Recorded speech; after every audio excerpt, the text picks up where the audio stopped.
The clock behind Dr. Selby's head seemed to move in slow motion. Every appointment started out the same way. He'd ask how I felt. I'd tell him some variation of "fine," and then complain about something trivial that could be solved with medication or different parents. By the 50th minute of our sessions, we'd reach a point where he'd start reciting things he'd like to discuss for next time, and I'd nod as he delivered a profound observation about the way my brain worked. Maybe it was because he waited to state these observations until the clock was running out, but it always rubbed me the wrong way. It felt performative, like he was trying to cosplay as a therapist and I should just go along with it because maybe this was the work that everyone always talks about. I know he'd never admit it, but he felt the awkwardness too. It was like a bad first date that didn't want to admit that the date was bad, so they ordered dessert, even though you rendered your verdict of each other during the appetizer. Whenever the session was over, Dr. Selby would smile politely, stand and say, "Until next time." There were times I left and could think of nothing other than the $124 I had just spent. If my life depended on it, I don't think I'd be able to tell you one critical topic we discussed. I'm not saying you've got to be friends with your therapist. In fact, I hope you're not. I guess I just assumed it would be more like the movies where we'd have a playfully bombastic rapport and he'd always call me on my shit and talk to me more like a friend than a doctor. He'd know me inside and out, and after unearthing some traumas, I'd be instantly healed and emotionally ready to take on the world again. I have spent $9,000 with Dr. Selby and found no such luck. That doesn't mean he's a bad doctor. It's far more likely a reflection of my shortcomings as a patient.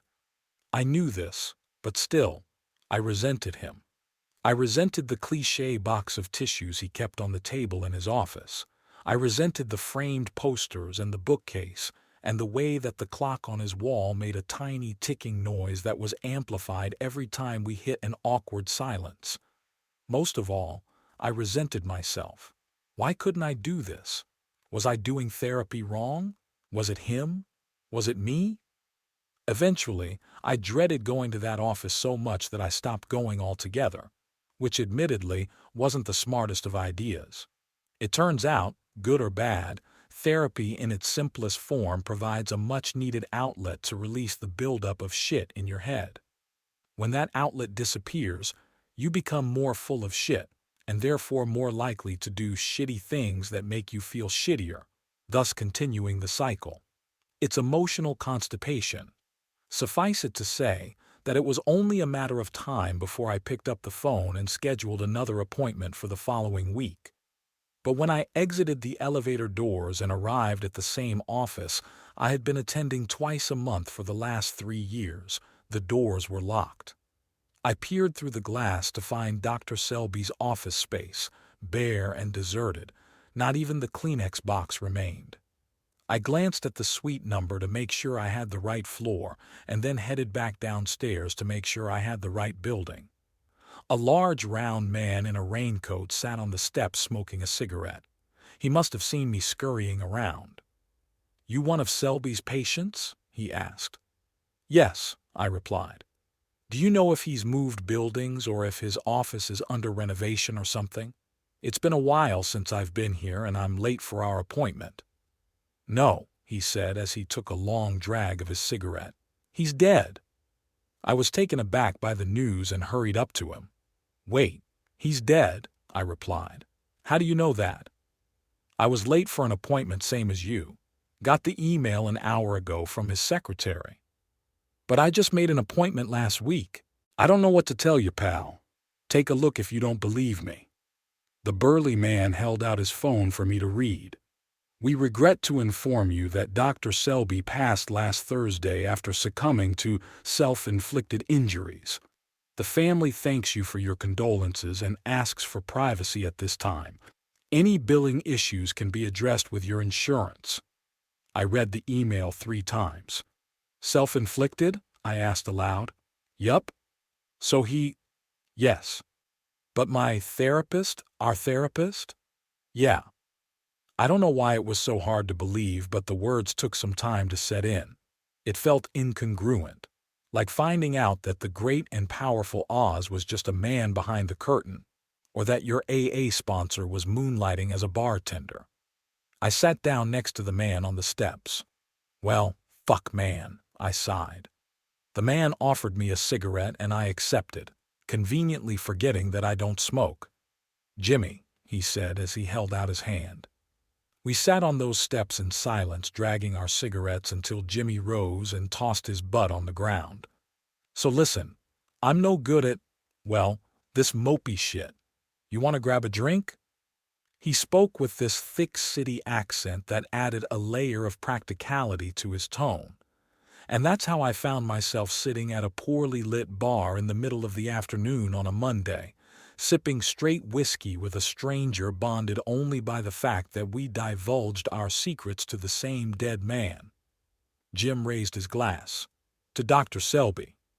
We cheersed our glasses and tossed back around, and Jim quickly signaled for another. So, how long were you a patient of Dr. Selby? I inquired. About 2 years, I think, he answered while looking into his glass. How about you? About the same. I winced as I sipped on the room temperature whiskey. What made you want to go to therapy? I asked before quickly apologizing. Sorry, that was nosy. You don't need to tell me that. Jim waved me off. No, it's all right. I was working through some anger issues. What do you call it? A short fuse, the doc would always say. And he helped you with that? Jim shrugged. I guess, he said as he gulped down another drink. How about you? My wife and I got divorced and I was in a pretty bad place. Figured it couldn't hurt. Jim nodded along as I spoke. Did he help you with that? I shrugged just as Jim had. I guess, I replied. The bartender poured another round and we each sipped it, staring blankly ahead in our bar stools. Perhaps it was the liquid courage, but I finally spun to face Jim. You know what I can't figure out? I don't know whether or not he was a good therapist or if he was just a therapist, you know? Jim stared back at me for what felt like an eternity before cracking a smile. Yeah, I know. People always talk about these big breakthroughs, but I don't know about all that. Exactly. I don't mean to speak ill of the dead, but I don't remember ever feeling that way after a session. I guess I always thought that maybe I was more broken or something. Not any more than the rest of us, Jim said with a smile. I sipped on my drink until nothing was left and stumbled to my feet. I pulled out my wallet and fumbled for some cash, but Jim waved me off. Put that away. It's on me. He threw a wad of cash down on the counter. I thanked him as I put on my coat but turned back towards him before leaving. Hey, listen, I don't know if you'd ever want to, or if you ever need to. I don't know. Jim just nodded. Yeah, he said. I'll be around. We shook hands and I turned to leave. Until next time, he called out to me.